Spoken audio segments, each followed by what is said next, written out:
Well, how to apply God's financial hedge of protection on your life. Today we're going to take a look. Stay tuned for Prudent Money.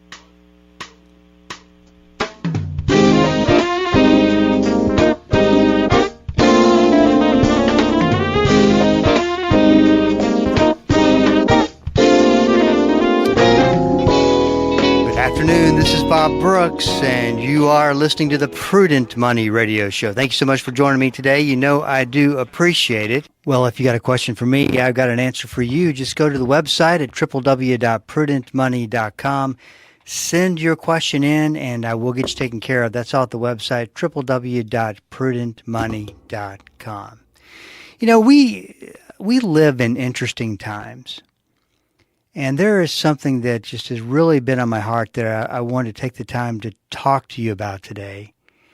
And it really has to deal with the financial fear, I guess is the best word, best way to put it, out in every aspect of your financial life. And I get emails a whole lot and have conversations with people. And I just hear a lot of fear of the future. And of course, all this is dealing with stewardship-based, money-based issues. And it kind of staying confined to that with the conversations that I have anyway. And, you know, you get these questions such as, you know, should I be buying gold? Should I prep for the worst? What happens if the dollar collapses? That's actually probably the biggest one. What if the government takes our rights? What if I get laid off?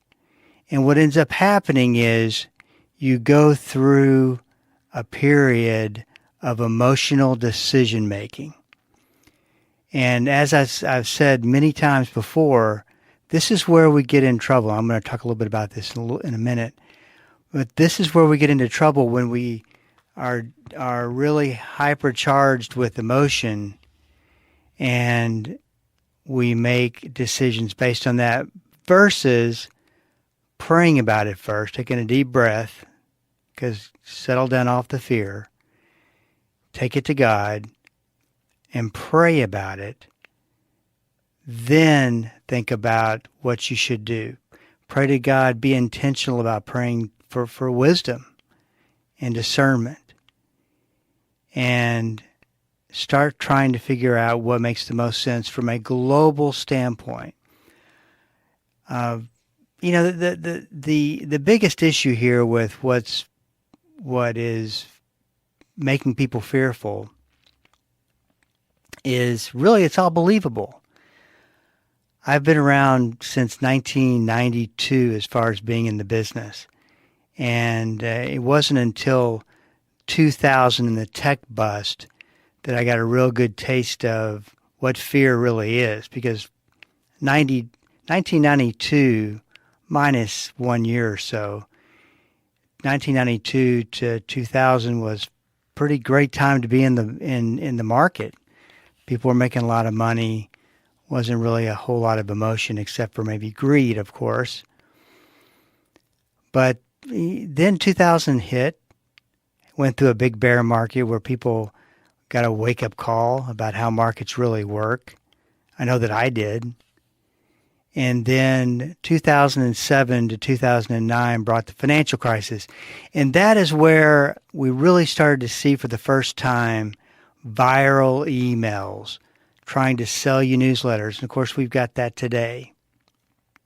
But it always comes back to the times when, you know, any of these fears, any of these predictions, any of these forecasts are believable.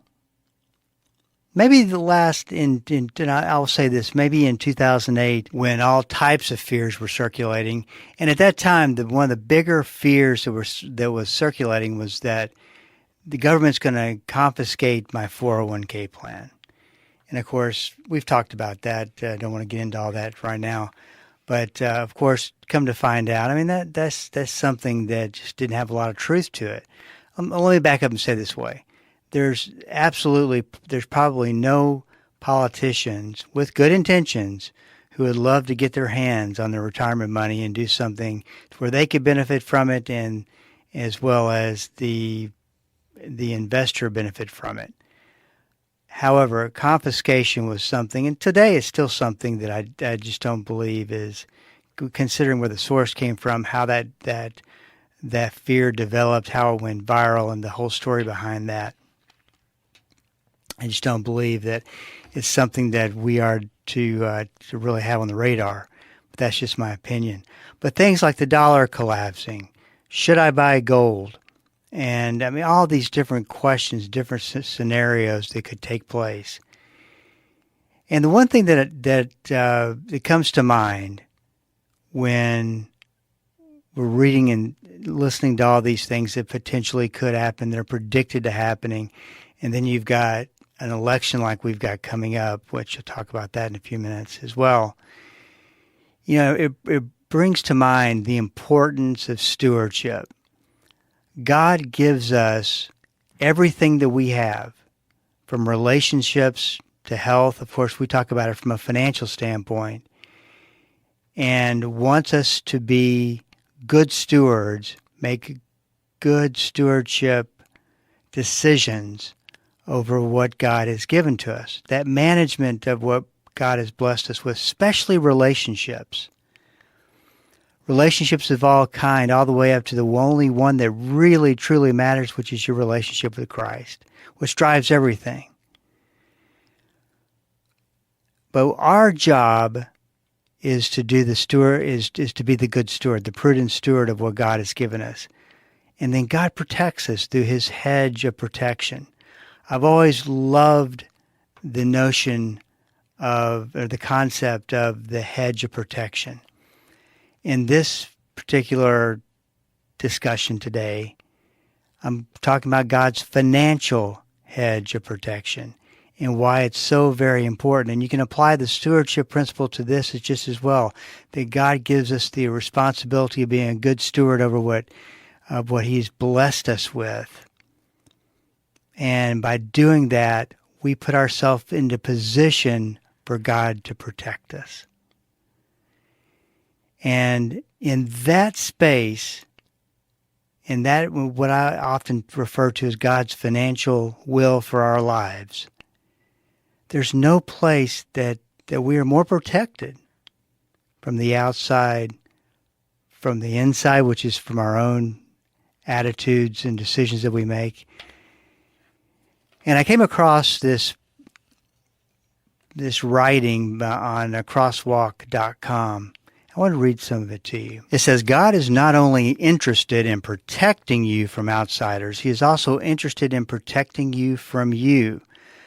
Don't you agree that sometimes we are our own worst enemy? Or maybe I'm only talking to myself and you have absolutely no idea what I'm talking about. However, for those who can understand this reality, sometimes God has to protect us from ourselves. To do this, he may create a hedge. Love this idea of this. May create a hedge that makes it difficult to engage in the behavior that he knows is not good for you. I can think of a dozen decisions that a person could make right now when it comes to money that may not be good for you. And I think on a deeper level, we often don't think enough and include God in his money. And I always talk about his money because at the end of the day, it is his money. He's just giving us stewardship responsibilities over it, and on a deeper level to teach us about being in relationship with Christ. That's what it all comes down to. But being our own worst enemy, like I said earlier, the one thing that comes to mind is to use the emotional filter to make decisions. Could be one of the biggest, and as long as I've been doing this, I see this, and more times than not, people will make decisions that are not in their best interest. But God has given us the power of stewardship. We don't have to make emotional decisions. God gives us the ability to have the wisdom that we need to find the answers if we just trust what he's doing in our lives. But he has given us the power of stewardship, and we take that and apply that responsibility over what he has given to us to manage as stewards. And from there, he takes on the hedge of protection, the financial hedge of protection of our lives. The article goes on and says, when people ask what exactly a hedge of protection means, they will often turn to Psalm 91. Here are some verses from this psalm that people often refer to as protection. Whoever dwells in the shelter of the Most High will rest in the shadow of the Almighty. I will say of the Lord, He is my refuge and my fortress, my God in which I trust. That's Psalms 91, 1 through 2. This is Psalms 91, 4. He will cover you with His feathers, and under His wings you will find refuge. His faithfulness will be your shield and rampart. Psalms 91, 7. 1,000 may fall at your side. I love this verse. 1,000 may fall at your side, 10,000 at your right hand, but it will not come near you. And the chapter's just filled with these kind of reassurances that God has got us in His hedge of protection, the safest place we can be. With everything going on around us, are we making the right decisions? Are we in the right risk, taking the right amount of risk, too much, too little? Are we in the right types of investments? Are we setting ourselves up for a major fall that our financial life will get cut in half? I mean, you can just go on and on and on and get wrapped up into the fear, or you can flip that filter over and filter it through stewardship, which is a drastically different filter to look at it. But what is the best way to handle this time period? Well, let's look at what we're dealing with. And I think this kind of defines the election. And I am by no means, when I talk about the elections, when I talk about the candidates, I am talking from a place of I'm talking from a place of being in the middle and not choosing a side. I just want you to to take a step back and look at potentially what we're dealing with. We're two dramatically different candidates that will, depending on who becomes president, will operate dramatically different. I would suggest that we are in for way more inflation given a Harris presidency versus Trump, and this isn't a good situation either, is that we are in for a long period of deflation. And that's got its pros and cons with it as well. We are in a defining moment with this campaign. We're choosing the next direction that I believe that the country will be taking. Some very big issues are weighing on the minds of people today, on the minds of voters. And a lot could change. Of course, there's also a lot that could tie things up when it comes to politics. So you got to keep that in mind as well. But here's the best practical advice that I can give. So what do you do in this situation? Well, first of all, don't get ahead of the election. Let it come and go, and then start to get a feel for what's going to happen. I had a client send me an email about, should we do this? Should we do that? All good recommendations and ideas. But I think right now, I wouldn't get ahead of the election. I would make sure that I have assessed my own risk level and that I'm comfortable with it. And once you get to that spot, or you feel like, okay, these are the changes that I need to make, then I would pray for wisdom and then not take action until you get God's peace. And that's the beautiful thing about prayer. I was talking to a friend of mine the other day, and he was talking about his financial situation. He goes, I don't think God is answering my prayers. God is always answering our prayers, even when it means waiting. He's doing something big. And I think it comes down to we either believe that or we don't.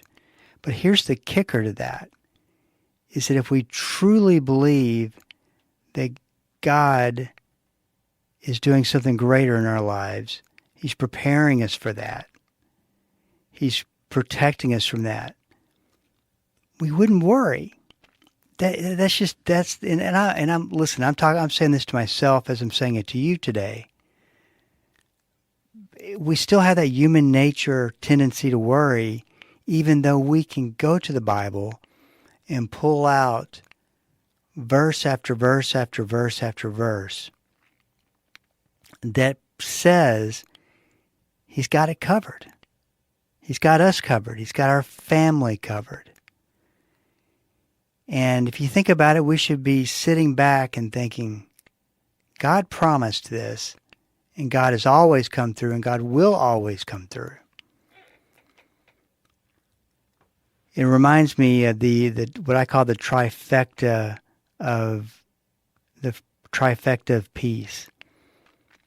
Jeremiah 29:11. For I know the plans I have for you, declares the Lord. Plans to prosper you and not to harm you. Plans to give you hope and a future. Let me just stop with that one verse. He knows about the plans that He has for you and for me. He has plans to prosper us, not to harm you. And by the way, prosper, I think that this one word is automatically associated with, if I do this and do that, God's going to make me rich. God's going to make me abundant. God's going to bless me with all kinds of financial riches. I think that's the wrong interpretation. He may decide to prosper you financially, but I like the word blessed. He plans to bless us, and that's there's so many. And if we just pay attention to the many ways during the day that God blesses us, whether it's small or it's large. We're always looking for the big things, right? But if we look for the small things and think, wow, God was in that conversation. God was in that small moment. But it's a matter of to looking for it and to understand it. And I got to tell you, I this spoke to me in the biggest way. On Saturday, I went grocery shopping. And I went to a really big grocery store that has 3 letters in the name. So I'm going to leave it at that. And I checked out my bags, got in the car, got home, and realized that I left 2 bags of groceries sitting at the checkout. Now, this was like a 15-minute drive. I'm irritated. I'm angry at myself. And the only thing that I can think of, boy, there's, X amount of dollars thrown down the drain. Instead of taking a step back, thanking God for this moment, thanking God for what he's going to do and releasing what I think needs to happen. So I get to this grocery store,